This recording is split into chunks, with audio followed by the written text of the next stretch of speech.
Mga ka-airsoft, meron tayong bagong titesting ngayon, made by GHK, Denial Defense Platform. Testing natin ngayon yung unit natin. Ito siya. Ito pala, gas blowback type. Tapos, Denial Defense yung marking niya. Ito po. Yan, complete marking siya.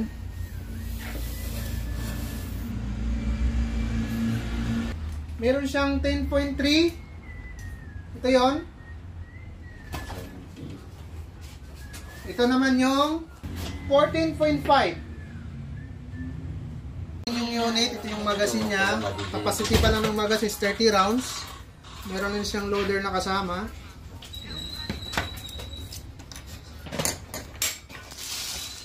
Pag-load pala ng bala, tapat lang natin tong loader niya sa ibabaw. Tapos lagay natin dito sa ibabaw yung bala.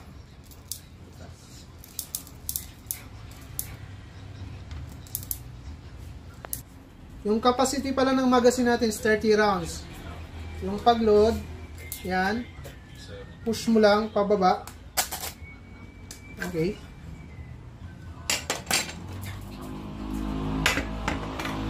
Paglagay naman ng gas, nasa taas yung tangke, nasa baba yung magazine, dito po. Siguraduhin lang nakasentro. Diin nyo lang, mga 15 seconds.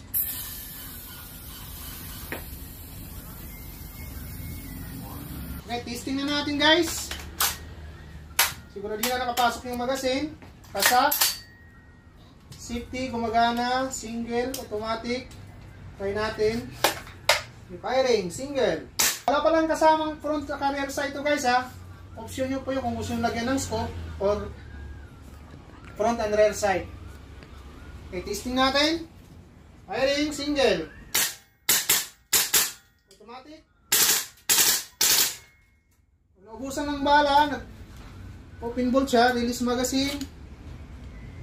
Baba mo lang to, then hammer down.